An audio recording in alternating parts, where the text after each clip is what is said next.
Mike Pence, vice president, he benefits from the fact that very often he's seen next to Donald Trump. And so next to Donald Trump, almost anyone is going to look perfectly normal. And as we've pointed out on the show, the media attempts to portray Mike Pence as a stabilizing normal force. Nothing weird at all. But something came out from a little bit more than a decade ago that's interesting at the very least. It was revealed to The Hill back in 2002 that Pence reportedly won't have dinner alone with a woman who is not his wife. He also won't attend any events where alcohol is served unless Karen is there with him. Is mommy there with you? Now look, this came out like a day ago. And in the wake of it, it's been revealed to us libs living in our bubbles that this is not the rarest thing in the world for a lot of extremely conservative Christians, that these sorts or something like it in marriages can happen. But it's not something that I hear of frequently. And so it's noteworthy. Okay, so I'm gonna separate this story into two different categories.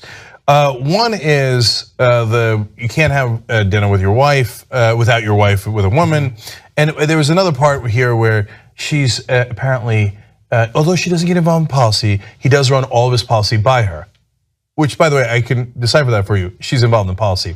She says she serves as his, quote, gut check and as his prayer warrior. Okay, oh, now, God. So now, imagine if you use the term prayer warrior, but you said it in Arabic. Oh yeah, that'd be the most horrifying thing in the world for American Christians. No, it's okay. Mike Pence, I just give him counsel on how Allah would want him to act. Bismillah ar-Rahman ar-Rahim. You beg, anyway. I'm a lib and I'm scared right now. Anyways, so now, but John is right.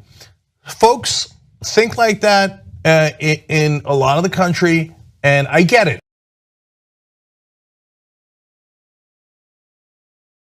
This week, Attorney General Jeff Sessions announced his plan of attack on so-called sanctuary cities, threatening to take away federal funding or grants from cities that provide these safe havens to undocumented immigrants. Such policies cannot continue. They make our nation less safe by putting dangerous criminals back on the streets.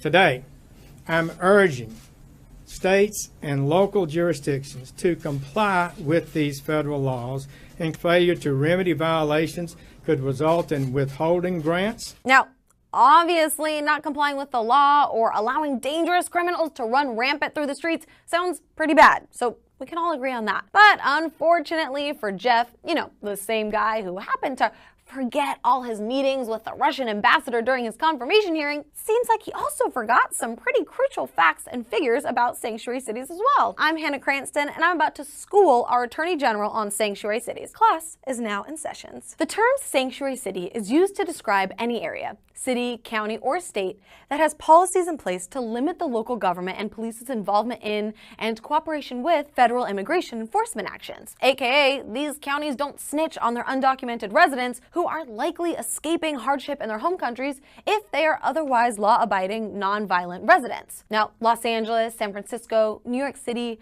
Chicago, Philadelphia, and even Washington, D.C. are all considered sanctuary cities. In fact, there are over 200 state and local jurisdictions in the US that have some sort of policy in place to separate themselves from Immigration and Customs Enforcement, or ICE. Most of the time, these policies work to prohibit local police from stopping people solely to establish their immigration status, which sounds legit. And they do so to build a better relationship between local law enforcement and undocumented immigrants, which also sounds pretty legit. Because when there's a positive relationship between immigrants and the police, there's less crime. In fact, both the Major Cities Chiefs Association and the International Association of Chiefs of Police believe that cooperation with immigrant communities is crucial in solving crimes and preventing terror attacks. And they're right.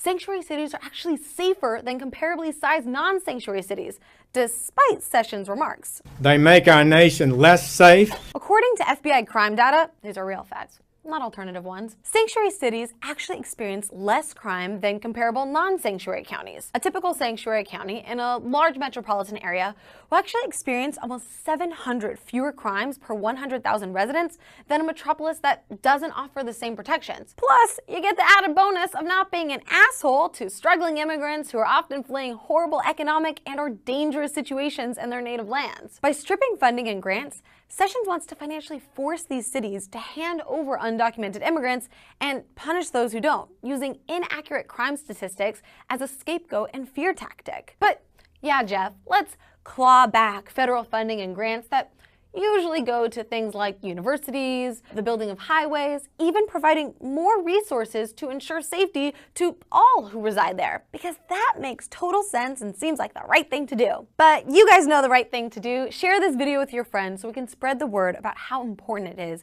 to keep funding for these cities. Remember that no human is illegal, and follow me at Hannah Cranston.